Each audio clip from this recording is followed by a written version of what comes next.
Arch Madness is here, and things are about to get nuts. So let's get into some Braves talk.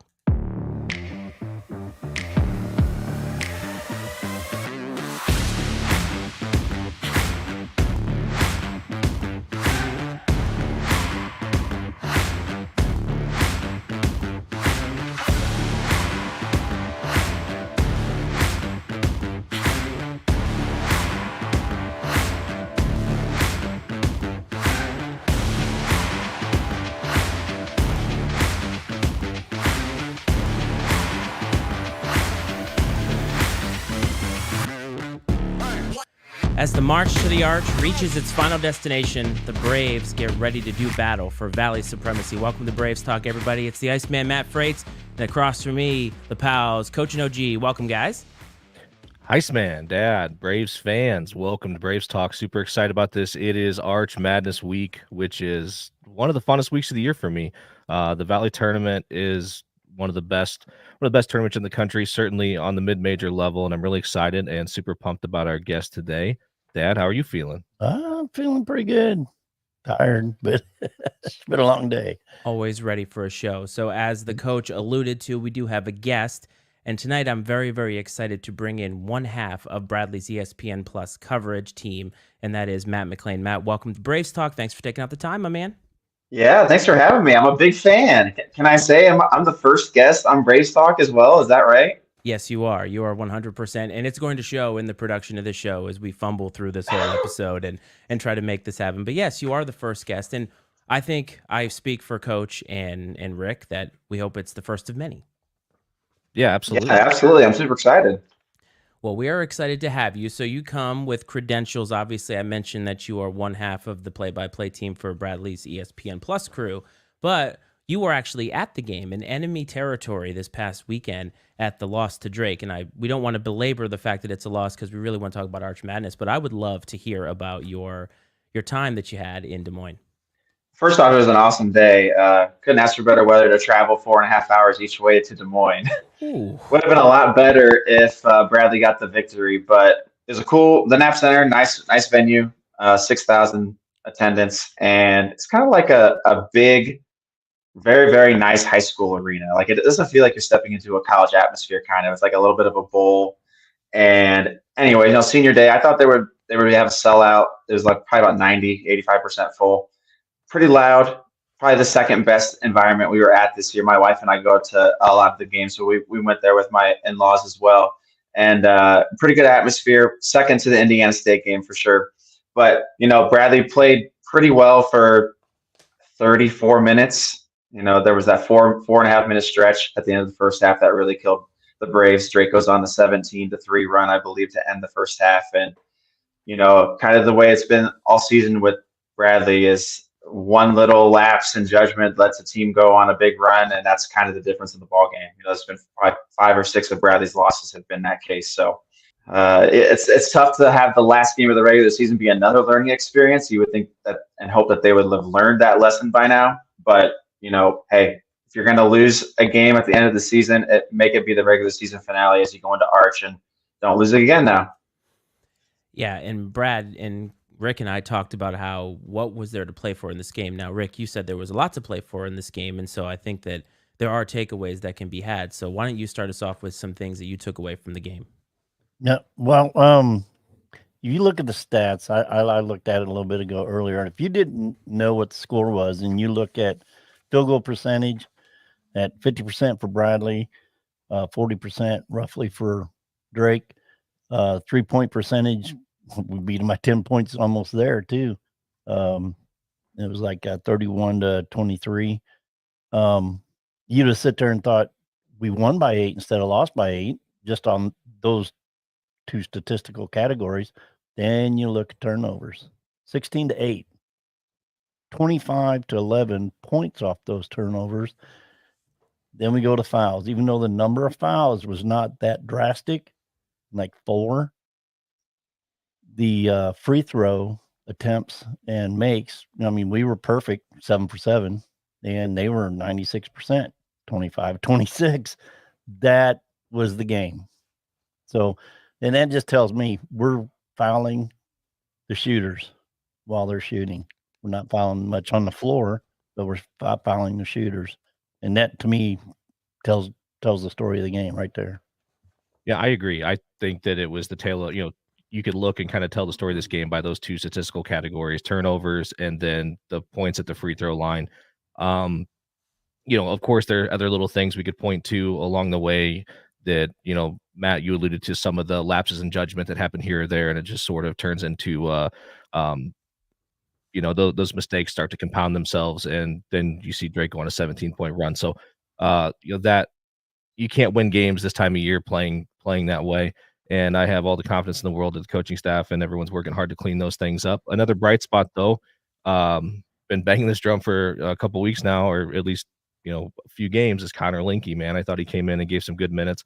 Obviously, there's still going to be still some room for improvement there. There's going to be a few instances where it leaves you scratching your head, but you got to remember this guy hasn't played a lot of minutes, and the time he is giving us, it's been very productive, and it seems to get better and better each time out. So I'm excited to see what he's able to do for the team this weekend at the tournament. And I thought he did a pretty darn good job on Brody, all things considered. And when it comes down to it, we got to look at freaking Tucker DeVries is really, really good. And I had text Matt on Sunday during the game, because me and my dad are sitting there watching it, and he's going off about how lucky he's like. Is there anybody that's luckier than Tucker DeVries? And I'm like, you mean is there anyone who's better? I mean, because he's just really freaking good, and the good ones appear to be lucky more than everyone else. So no, overall, it's kind of one that we can, I think, move past. And we knew going into this game there wasn't a ton on the line other than just going out and putting a good performance together,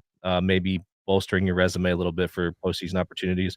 But overall, looking forward to next week. And we got old Tony Seghetti in there too. So what's up, Tony? Thanks for hopping in, man. Hey, Tony, I do have a question for you that you can ponder in the comments while we chat here. But is there a difference between Anthony Seghetti and Tony Seghetti? Are they different personas that you have? Because I was going to call you Anthony there, but definitely loved having you. That's the first time I think he's ever popped up in the show. So, Matt, you are making moves for us. We're left and right over here. We are going to be huge outside of the Powell household very, very shortly here. So, Matt, I have a question for you. So you're at the game, obviously, and you've been calling games now. You've worked in sports media for a while. And when you go as a fan, do you find it hard to shut off your sort of like your media mind, because you're watching the game as a fan? Obviously, you've been a fan for a long time, and then you're watching the game. And is it hard for you to not, I don't want to say like judge the play, but you're looking at it and you're thinking, God, like as much as I want to be excited here, my brain tells me that this is not going well. Is that hard for you? 100%. Yeah, I'm very analytical. And I think probably the people that watch a lot of games with me probably get sick and tired of some of the things that I say. I'm around Coach Wardle a lot too, so some of the things that he says kind of rubs off on me. So I kind of see things in both of those directions. Even when I worked in TV for 5 years here in Peoria at WMBD as sports anchor, and 2 years previous to that at WUK, like I was covering Bradley and Illinois State. So part of me was like, hey, I have to be unbiased. I'm a Bradley grad, grew up as a Bradley fan. My dad's been a season ticket holder for like 40 years. And, part of me has always just kind of had like, try to be unbiased, because I don't want to come up on broadcasts as, pro Bradley when I'm covering Illinois State, when I was working in TV. So I kind of try to bounce all of that and like try to think level headed as a fan. But let's be honest, as fan is short for fandom, right? So we all kind of have those moments where we get a little bit too amped up. And I'm sure if you guys were watching the game yesterday, you saw us. We actually were a couple rows behind the Bradley bench, freaking out most of the game. So we were trying really hard to get the Braves back into it, and probably didn't keep our composure as much as we wanted. But it's tough at times, for sure.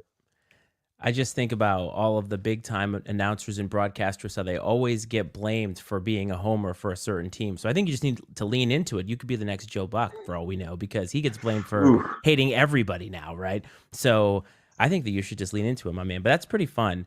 But so the way I look at it, guys, and you can disagree if you want, but this game, it didn't go the way that we wanted. But that's not really why we're here, right? Because starting this week is Arch Madness, and I think that's what we need to focus on. So, Matt, I want to get just your general thoughts on the team heading into the tournament, and not even thinking about matchups or anything, and we're going to dive into that, but just your rapid fire. This is how I feel about the team heading into Arch Madness right now. This team can win Arch Madness. This team has to have 5 through 8 be super rock solid for 3 games. We've talked about the consistency, the continuity, Malvi Leons, Darius Hannah, Duke Dean, Connor Hickman. Those 4 guys get the team going right. It seems recently, maybe the last 10 games, it's been the front court that's been clicking in a game or the back court that's been clicking in a game. Like, it doesn't even have to be like, all 4 of those top 4 having their A games. We can get away with Mal and Darius, dominating down low, or if Duke catches fire, he leads us to a victory. Connor catches fire, he leads us to a victory. Those 4 guys, you know what you're going to get pretty much every single night. It's been that way all season. Christian Davis, Connor Linky's throwing in that now. You're talking about, these guys coming off the bench, Demarion Birch, and those 5 through 8, however big the rotation is going to be once it gets down to Arch, those guys have to really, really be locked in. So it's compete, defend, rebound. To Brian Wardle team. The defense has been locked in at times here down the stretch. So really got to try to keep some of that momentum going. Obviously, momentum isn't a tangible thing that you can hold on to. You maybe lose a little bit in a loss at Drake, but hey, that was a close game, closer than the scoreline alluded to, minus that 5-minute stretch. So this team can go on down and win. It's really tough to win 3 games in 3 days, but they're built for it. What about you, Powell's? Yeah, we've won 3 before. And but no, I sit there and I think our side of the bracket is going to be so much easier to navigate than that upper bracket. If you look at the teams with Indiana State and who's beat them on that other side of the bracket. But yeah, and I agree. And I also remember Wardle saying, like Sunday's game, a couple of our stars were not stars. The only guy that really showed up for the most part was Leon's. So we need everybody 1 through 8. Yeah, and Matt, you were kind of talking about this, alluding to it a little bit, how we don't need all 4 of those guys to show up and be stars on the same day. I mean, if they were, great, right? If all 4 of those guys showed up and played to their maximum potential, like, this team can go as far as it wants to go. But I do think it's necessary that at least 2 of them show up, right? And if we get 2 of those guys firing on all cylinders, and we do have a good supporting cast coming off the bench, we're going to be a tough team to beat. And because we can beat people multiple ways, but we can't, obviously with the way we played Sunday, we can't play through one guy. We got to have a couple of those guys show up and be on their A game. And there's no reason not to believe that this team won't be ready to play and those guys won't kind of answer the bell going into Arch Madness. Matt, if there are 2 guys that absolutely have to show up, which are the 2 that you're picking? Well, Malvi Leon shows up no matter what. He'll go for like a half of a game, and he'll be a scoreless at halftime, and he'll finish with like 13.7 boards. Mal, I am sure he's going to show up. It's Duke Dean and Connor Hickman. Those 2 guys can go out and win games for Bradley. It's a guard-driven league. The Valley has been for a long, long, long time. They can get hot at any point. And so their 3-point prowess is something that is unmatched in backcourts in the league. Those guys can just really take over games. So it's got to be Hickman and Dean for sure. And I do have a question as well, because Brad and Coach and I have talked about the idea of momentum, and you said it's intangible. Some people don't believe that it's real, and even in games. And I'm somebody who believes that those intangibles are actually super important, because they do have an impact on the game. Because if somebody gets hot, the whole team feels it. And do you believe in momentum being something that can actually be harnessed, even though it is intangible? It doesn't show up on the stat sheet. Oh, 100%. You got to have that momentum going. I mean, okay, so it's 27-26. Bradley's leading at Drake, 4:30 to go. They come down. DeVries knocks down a 3, get a turnover, get out in transition. 5-0 run, just like that. Bradley's like, hey, we got to stop this. And before you know, you look up at 17-3 run to end the half, and that's the crowd getting behind you. That's the big thing about Arch, is there's no home court advantage. There are programs that bring a lot of fans and things of that nature, but it's no true home court advantage. I like to think Bradley has the best advantage because they usually bring a ton of fans.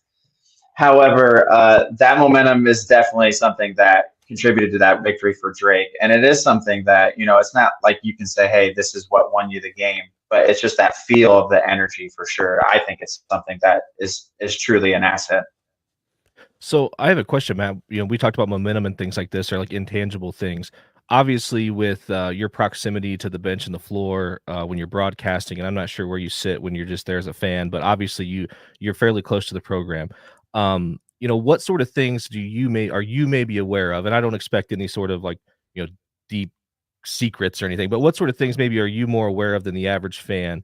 These intangible types of things that, you know, that allow this team to be as successful as they are, that maybe, like I said, the average guy like me wouldn't notice or wouldn't even be aware of unless I was a little more plugged in. You hear a lot about the family culture around the Bradley program, and it is true. So you're at a game at Carver Arena, there have tendencies, there's times where it maybe get a little quiet. If you sit anywhere in the lower bowl, you can hear Coach Wardle coaching, like the respect that he demands from his players. And, you buy into that program, you're coming in, you understand you're going to get coached tough. That's one of the things that Coach Wardle always says about when he tries to get European players, is how coachable they are. And they come over and they understand they have to work hard. You can get in their face. Sometimes that's what you have to do. The thing that I would say that maybe I'm more privy to, or I see more, is just how much, everybody in the program cares for one another. It's like a cliche, it's your family or whatever. But if guys are in the Bradley program right now, it's because they care for one another. They believe in Coach Wardle and everything he's done. You look at the blueprint he's laid in his 8+ years now, in his 9th year. And really that consistent excellency that they have had and building up this program, it really is a family affair. And it shows by the assistant coaches that have stayed with them. Coach Bargan and Coach Foster have been here for those years too. So it's just really cool to see all those guys kind of work together in that fashion. No, and that's great you said that, because I think that sometimes from a distance as a fan, you start to see different narratives that get spun up about, people's perception of maybe the relationships within the program. And I've, as a former coach for a long time, multiple sports, and like I've always dealt with angry parents and people that think they know what's going on. But I've always said, like, I err on the side of like trusting coaches, right? And trusting that there's a lot of things that me as a fan that just sees 40 minutes twice a week have no idea about. Like there's a lot of thought and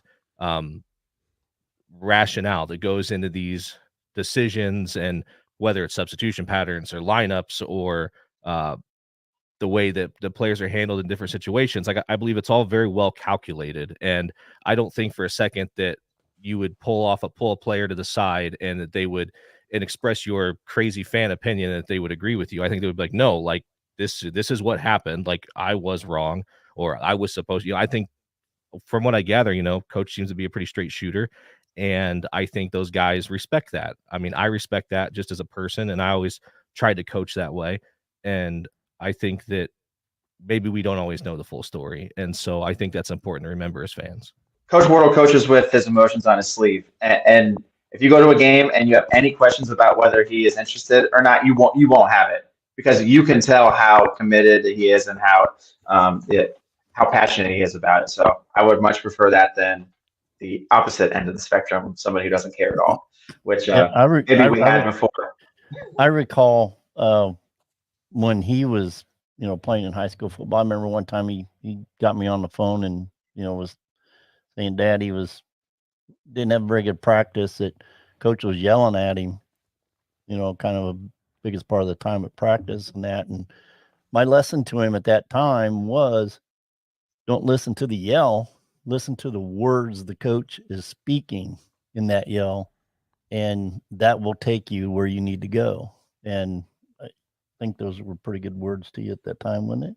I don't remember. Some of the words that the coach said probably aren't appropriate for this family program that we have going on here. So maybe some things better left unsaid, if that's it. But guys, so Bradley's not playing, I think, until Friday. So Rick, you are the expert here. You have taken victory laps in the comments that not one person has said anything about to this point. So why don't you continue the victory laps, and why don't you break down the first round of Arch Madness for us? Yeah, of course no one's going to slam a winner. But yeah, I lost one game of my picks, which actually was fairly easy. But it had to be the Birds to lose the game. But the one game that I got a little pushback on was the Southern Illinois Northern Iowa game, which I picked Northern Iowa to win. And as it ends up, as I predicted, every seed in the tournament was exactly what I said it would be. Rick Stradamus here, folks. If he'll be taking bets next year as we get our own show FanDuel account, we could play some bets There on you these go. games. I was going to bring you an award. For your true. picks. I was going to bring you some donuts because I felt like they were very representative of your takes and opinions because they are somewhat solid, but mostly soft and with a big hole in the middle. And I thought that was pretty indicative of some of your takes. That's a good one. Yeah.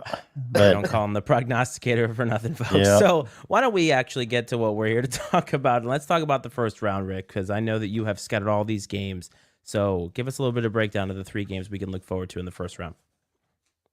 4 games. Whatever. You got it. Let's go Missouri State and Murray State. The 2 M states. Anyway, God, throw up a coin, figure out which one's on that one. I would probably lean more to Murray State because I just think Missouri State is a little not organized yet, or still, and so I think Murray State probably pull that one off. Valparaiso Belmont.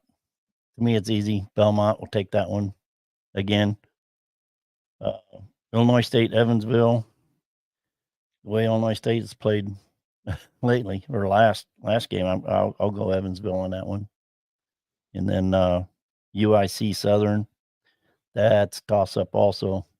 The way Southern's played, I think UIC has been coming on. Man, I almost want to go UIC, but I think you got to go with Johnson and the defense. Go Southern on that game. Yeah, I think those we're gonna have some intriguing matchups in the first round, I think, and a lot of it comes down to, like you said, how you're playing right now. And I think you look at Belmont, like Belmont's playing their best basketball right now. Like that's a team that I wouldn't necessarily want to play, and I'm happy they're on the other side of the bracket at this point in time. Talking about the matchup that leads into the Braves, UIC and SIU. You may naturally say, well, of course I'd rather play UIC, like they're the 11 seed. We've got 2 W's against them this year, but that's a team that's playing pretty well right now that has nothing to lose at all. And they're going to be playing loose and go out there and just let it rip. And I think I would rather play. I think Southern's going to be a little tighter. And I think with Southern, like, what you're going to get.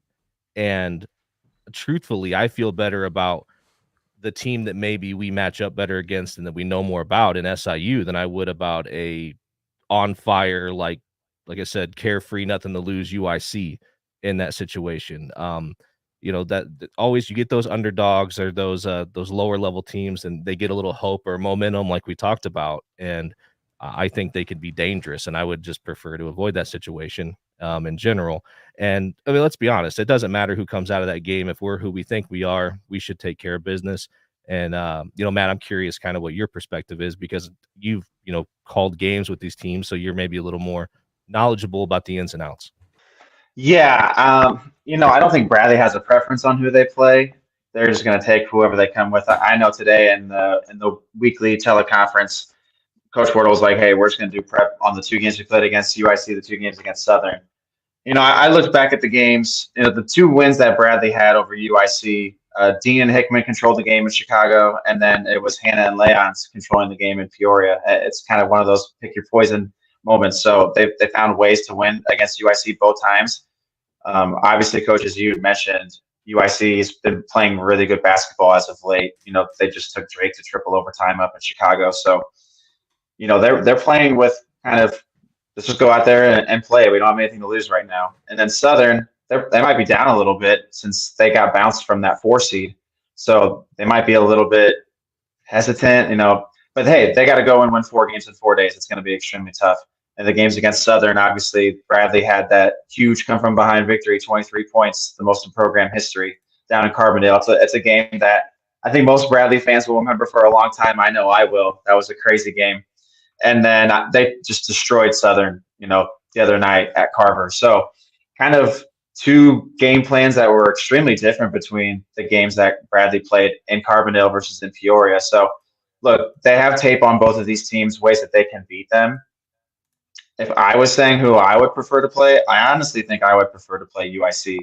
And that just goes to say, like, hey, Xavier Johnson is one of the top scorers in the league for the Salukis for a reason. Bradley has played against him very, very effectively in this 2 games, 13.5 points per game he's averaging against the Braves. And, he's one of the top scorers in the country for a reason, in that 23, 24 points per game mark.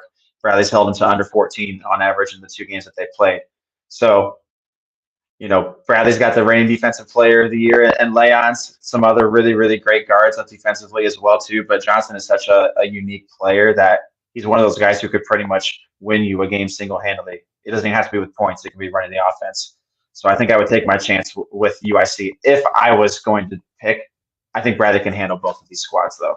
No, I think you're right. If we want to do what we're going to do, we got to take care of business. And this is a great question here. How much stock do you guys put into saying it's hard to beat a team 3 times? And Tony, thanks for that question. And I'll defer. Dad, I don't know if you want to take a crack at that one first. What you think of that saying that gets bounced around a lot this time of year? Yeah, for all the time I've been following Bradley, I mean that kind of has been a solid case. Not always, but yeah, there is some truth that it's hard to beat a team 3 times. I mean, look at us against Indiana State, the 2 times they beat us. We played Drake close in both games. The ending final score doesn't necessarily show it, but we've showed reasons why, and we just cleaned some things up. And the Drake game Sunday, we win it by 8, 10 points or more. But yeah, it is going to be hard, and it's a do or die situation in St. Louis. No, you're right, Matt. I'm curious about your thoughts on that as well. It's a cliche, but it's something that holds true. You look at some of the teams that the situations in the past at previous Arch Madnesses, and you throw everything out the window. And when you've already played a team twice, like pretty much every team has in the Valley, obviously there's 2 teams in the league. You only play one at home and one on the road. So there's a few unique situations where that wouldn't be the case. But I think when you have beaten a team twice, let's strike that, reverse it. If you've lost to a team twice, you are way more motivated to prove that those 2 games were shortcomings, or you have more ammo in terms of, hey, we see what we did wrong in those 2 games. We know we have to go fix. And it's not really the same situation because last year Drake and Bradley split in the regular season. But just to kind of use it as a little bit of a microcosm, the championship game, the end of the regular season last year between Drake at Bradley, and Drake loses that game, then they go into Arch. The 2 teams play each other again on Sunday, and Drake has way, way, way more motivation. So just using that, hey, the question that Tony asked, how much stock do you guys put into saying it's hard to beat a team 3 times? It's hard to beat a team 2 out of 3 times, let alone 3 out of 3. So even more motivated if you have been the team that's lost twice to a squad already, and you get that 3rd chance. No, I agree, and I think about I kind of go back to my coaching days. I was coaching wrestling and junior high, middle school wrestling, and we had a kid that he was undefeated all year long, and there was a kid from another school. These guys probably wrestled 6 times throughout the season, and it kept getting closer and closer and closer every time. And we were in the same regional as them, in the same sectional as them, and like the regional match went to overtime, and our guy had won all of them up to this point. Well, sectionals, we lose. Our guy loses to their guy. And he's super I'm like, listen, like this had to happen. And our guy went on to actually wrestle the same kid in the state championship next weekend and beat him. And I'm like, if you hadn't lost to him last week, you would have lost to him this time, and like you had to like finally have that experience of like accepting that like this guy's good enough to beat you. And so you went out in the state championship instead of wrestling not to lose, you went out and wrestled to win because now you knew you had to wrestle good enough to win. And I look at it like that a little bit. I think once you kind of like last year with what Bradley did to Drake in the last game of the regular season, it's like Drake had to have that moment of, okay, like if we aren't at our best, this team can get us. And so, we've got to be ready to go. And then we saw the effort that they put out in the championship game on Sunday last year. And there's a number of things that played into that game. But I do think that it's probably more so kind of that mental acceptance of, okay, like if you do get beat by a team during the regular season, that you maybe take them more seriously, like in even a subconscious kind of way. And it looks like maybe the Iceman is back in business. See, this is what I get for having actual equipment up here. I should just do it on my phone the way that everybody else does it and gets big. So my apologies, gentlemen. I have been keeping up with what's been going on, and I think you guys are talking up a good time here. Not that I could really add to this, because I think you guys are locked in on this, and you guys are asking all the questions and apparently stealing all of Tony's big points that he was going to be talking about. So apparently we're doing something right here. But I do have to ask all of you, if there is a best case scenario for Bradley, what would it be for them to win the Arch outside of the stuff we talked about already? But are there certain teams outside of, let's say, Drake and Indiana State obviously need to lose, but is there like a happy path for them? Yeah, I got it. Go. You beat Southern, you beat Drake, you beat Indiana State. You punch your ticket to Arch. You punch your ticket to the big dance. That's me. I want to beat those teams. Do you want to beat? I know they do as well. So. And what is it that Ric Flair used to say? You want to be the best, you got to beat the best. No, 100%. And yeah, I think that you absolutely, not that, who cares, right? You punch your ticket, you're there, but still you don't want to have that, maybe that narrative out there. Well, it's, Indiana State got knocked off by Murray, and then Valpo upset, but I mean, you don't want there to be some narrative that you had an easy way. Not that matters in the end, because you're going regardless, but I agree, like it would feel really nice to go through those three teams on the road to the tournament, because that would just remove all doubt that you are the best team, at least you were that weekend, and that you belong in the NCAA tournament. Yeah, I mean, don't you want to get revenge for last year too? The way that the season ended in the final of Arch Madness, like, don't you want to give the receipt back? I would. Yeah, I don't know. Last year was last year. I mean, we got this year. Let's take it one game at a time. Friday night, start it. I need some take care of whatever team. I need there to be so modest. Yes, we want to take that receipt. Revenge. The best revenge this year will be to take care of Drake on Saturday and Indiana State on Sunday. That'll be the best Very revenge. diplomatic. Very diplomatic of you, OG. Yeah. So, Matt, I think you told me offline that you're going to be at Arch Madness as a fan, right? So what are some of the things you will be partaking in on a Bradley perspective while you're in St. Louis? Oh, you got to go to Ballpark Village. Enjoy that. Just going to all the games. We'll be at all the sessions. So just going and enjoying it, talking to people, talking to folks that you see from other programs, and just really enjoying it. Arch Madness is a special place. I know it's kind of a cliche, but St. Louis is a basketball haven. There's a ton of people who go who are neutral just to go and hang out, that don't even support one of the Valley teams.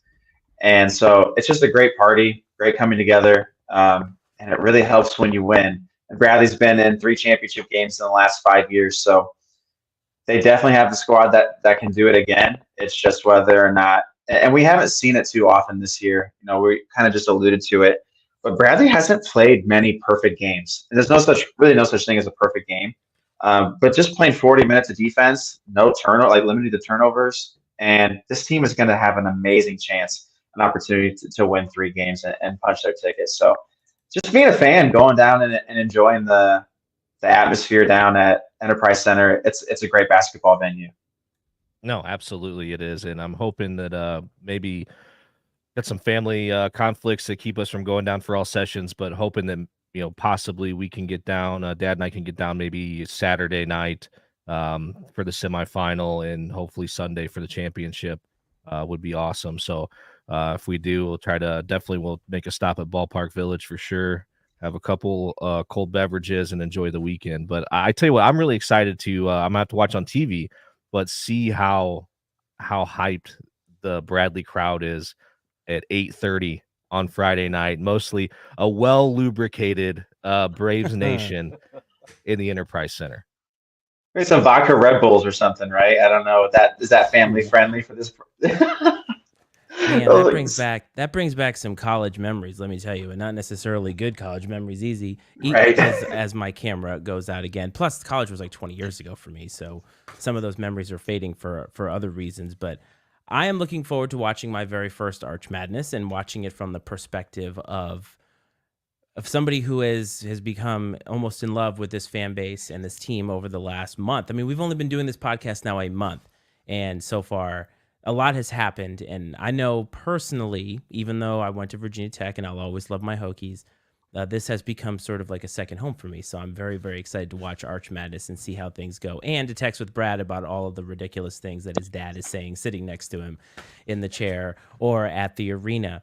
Matt, you are on here. I got one thing to say. Of course, go I, ahead. I have to go back to it because my comment yesterday with about DeVries, you got to keep in mind this was right after he took a shot. Now I don't have a problem because I got to stop saying I don't have a problem with someone that's squared up to the basket, defenders coming at him, but he had a defender on him. He turns his body not even 3/4, wasn't even squared up, and just heaves it, and it's nothing but net. There's luck in them shots like that. I don't care who you are, but I see that all the time. So, but I always say, man, some people are just so lucky. Maybe it's because I can't hit them. Well, I told him, we watched Anthony Parker make a lot of threes like that coming around screens back in the day. That turning his body in the air and putting them in. I said, I guess he must have been really lucky too.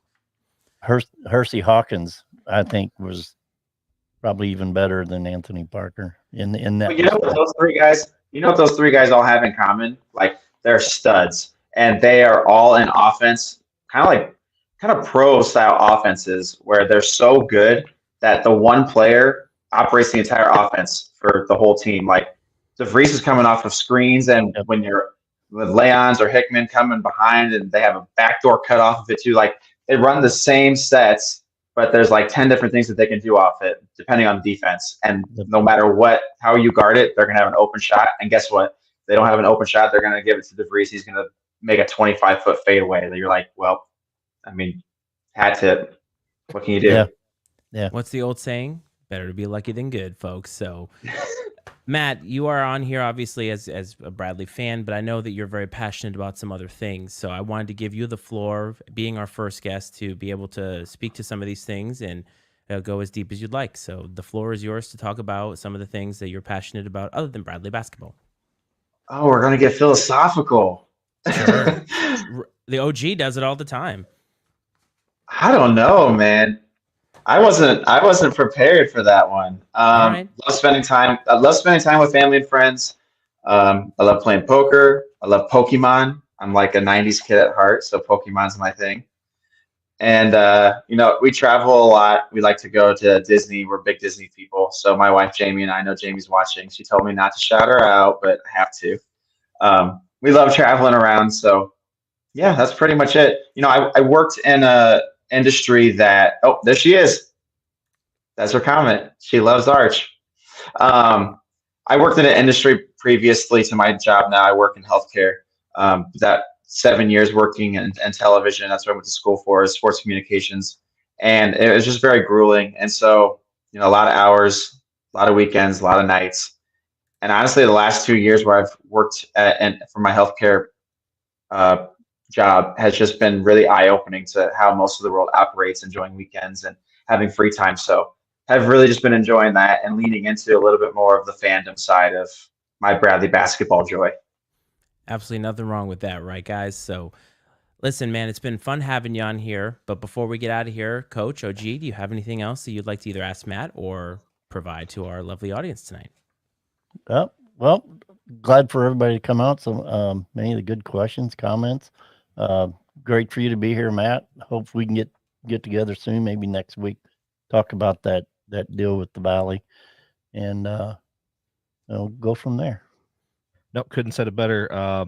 Thank you everybody again for the support, and it really does mean a lot, and it's a lot of fun getting to share the joy in this program with all of you, and hopefully we get to continue it here for the next couple of weeks.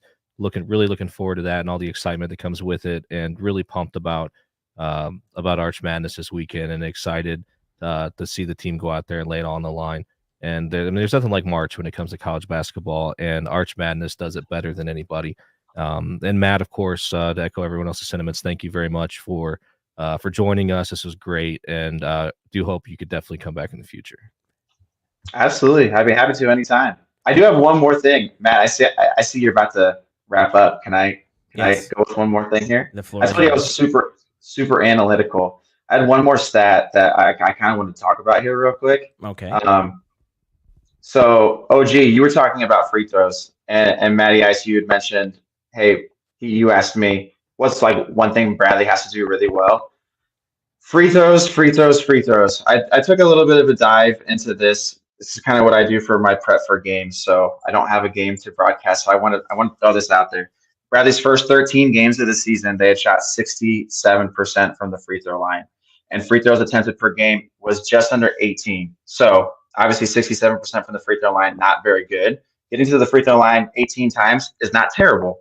So that was the first 13 games of the season. That goes all the way up to the last game in 2023. Turn the calendar to 2024. We played 18 games in 2024. The free throw percentage has gone up 11%. So we're up to 78% in those 18 games Bradley is. That's the 96th percentile among Division I teams. That's excellent. You look at free throws attempted per game, it's down to 14. So we're shooting 4 less free throws per game. So what that's telling me, that there's been a little bit of debauchery with some of the discrepancies in fouls. I'm not going to say anything about referees or things of that nature. What it does tell me is perhaps Bradley is becoming a bit more tentative on the offensive end and not being as aggressive. They are a three-point shooting team. They got to get the ball inside. They got to try to drive the seams, kick out, get that going. But like the more you drive, the more you're able to do that, to be aggressive, get to the free throw line. Like the Achilles heel, the first quarter, half of the season was, hey, like these guys can't make free throws right now. What's going on? Like, but it's been extremely good since then. Like since the NBC Valley play kind of restarted after the 2 games that you play and then you finish your non-con. But just in 2024, the last 18 games, 78% from the free throw line is amazing. But they just got to get to the line more. So that is a huge key for these 3 games that they're going to play coming up this weekend. Get to the free throw line, be aggressive, don't foul. No, that's excellent. I'm super pumped you shared that, man. Those are some great stats that are very eye-opening in the big picture. So thank you for sharing that. I had to get it off my chest because it's been burning a hole all day, and I'm like, all right. And then Rick, you said stuff about the free throws. I was like, I should have said it then. So. So often in March, games are won and lost at the free throw line. And if there's something that drives me more nuts than anything in sports, it is missed free throws late in a game. So I love that stat. As a statistician, I can't be happier to hear percentiles, and it gets me all jazzed up. So I'm very, very excited. But Matt, it's been a pleasure having you. For everybody who is on here, this is easily the biggest audience we've ever had.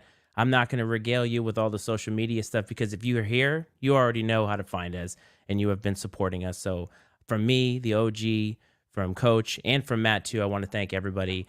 I'm looking forward to Arch Madness, but we will see you hopefully before Bradley's game against whoever it is going to be in Arch Madness. So I hope everybody is well and safe, and we'll see you next time. This is Braves Talk.